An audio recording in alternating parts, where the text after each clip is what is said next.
I need a little bit more attention than that. I'm an attention whore, what can I say?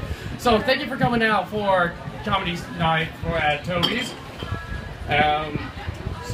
Our first guest is going to be Guy. And give a round of applause for this awesome dude.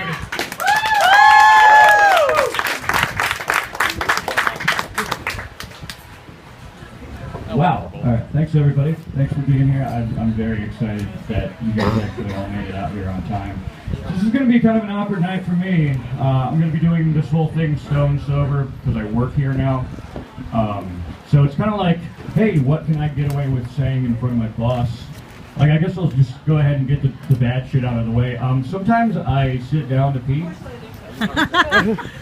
Sometimes I do that. But really any man who's honest with you will admit to that. It's because of our fucking phones. It's because of our cell phones. I don't have mine right now because it's being used to record, but like, my grandfather must be just rolling in his grave knowing that we've raised a generation of men that sit down to pee just to have an excuse to check their Facebook. Like, they're part of a generation, it's the 40s.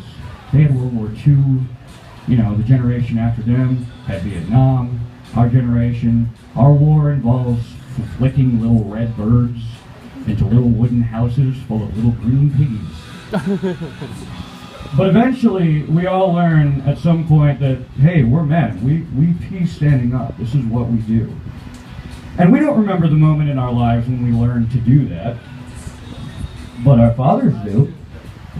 I think for a father, that's a very big moment. I think if I ever had a son, that would be some Lion King shit, man. I'd be like, son, everything the light touches, you can piss on. Well, what about that shadowy place over there? That's your sister. Don't piss on your sister. She's not going to like that. Because I know for a fact, the first time I ever went out and was able to write my name in the snow with my own urine, it was like, Ma-sa-wenya!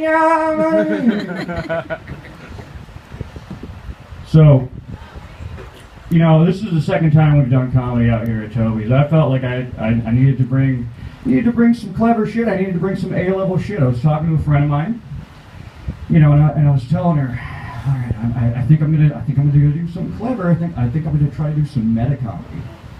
And she was like, meta comedy? What the fuck do you mean by that? Like comedy that is like self-referential and kind of breaks the fourth wall? How are you gonna even do that? Like, what kind of joke is a meta joke? And I said, well, this one. Alright, see, now, 3 of you guys get that, and that's okay. That's my demographic for that joke. I like that joke. I'm going to fucking stick with it. That's fine. I like it. But let me give you a little behind-the-scenes shit there. That could have gone either way. This is a fictional situation. I never actually had this conversation with anybody. That friend could have been male or female. I decided that it was going to be a woman because I believe in, gender equality. I believe that both sexes have equal opportunity to be used as a setup for a shitty joke. But also because I'm a pig, we were naked the entire time.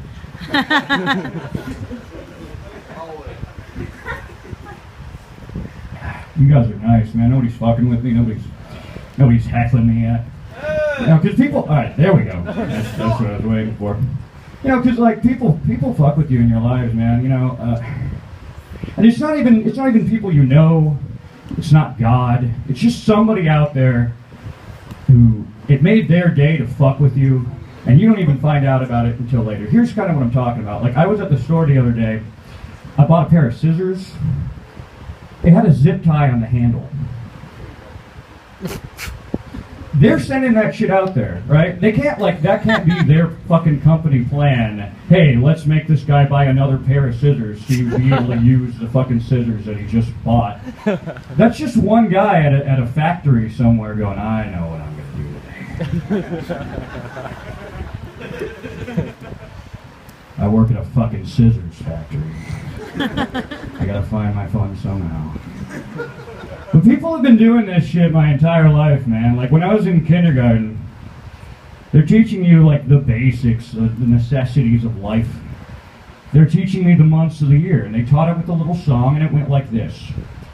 January, February, March, April, May, June, July, August, September, October, November, December. What the fuck? You can't have a child. The entire like last half of the year is summed up in like 2 seconds. And so now, anytime anything happens in October and I'm trying to plan for it in like May, I'm like, yeah, that's coming up. That's like 2 seconds away. Because that's how I learned that shit. But they do that. They do that with everything. They did it with you. I mean, that was kind of an obscure reference. That was just my fucked up kindergarten teacher. But they did it with you too. They taught you the alphabet, right? There's no such letter as elemento, okay? I'm just telling you that right now. That doesn't exist. Or sometimes things fuck with you just because you're from the wrong country. And I'm not going to get anything political. I'm talking about Canadians. Which Canadian? I had a guy living in our house for a little while. He's a friend of mine. He needed a place to crash. You know, kind of on rough times. He would just crash on the couch. But he would help out around the house. He'd do dishes. You know, very courteous guy. One day I show up after work and I come in and, you know, he's like, man, what was that can?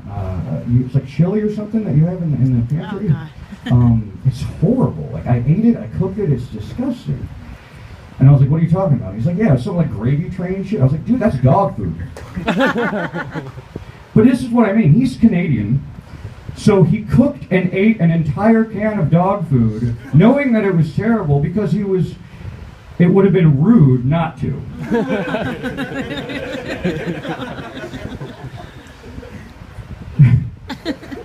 You see what I'm talking about? Oh.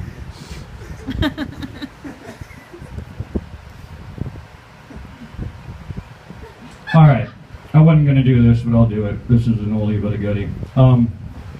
Again, I don't usually get political because you can get into a lot of trouble with that. But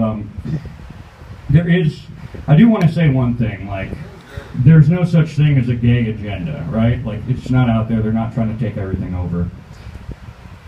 If there were, this is what it would look like. You'd have like your super macho gym teacher, and he'd be the one teaching you sex ed, because why have somebody who actually teaches science? Thank you, nobody.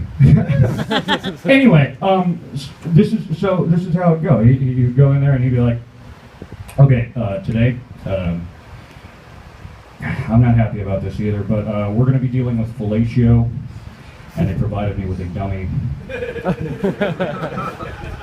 And I have to give you a live demonstration. Oh, no.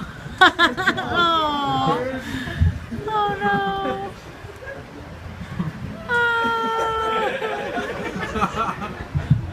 All right, no, I got it. I got a tenure in like 2 months.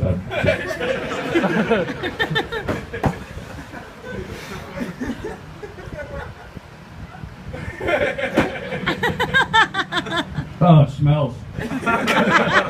Anyway, and that would be it, but that's not happening. So, thank you guys very much for being here. We got a bunch of comics coming up. Stick around for Downtown Royalty. I have to go get back to work.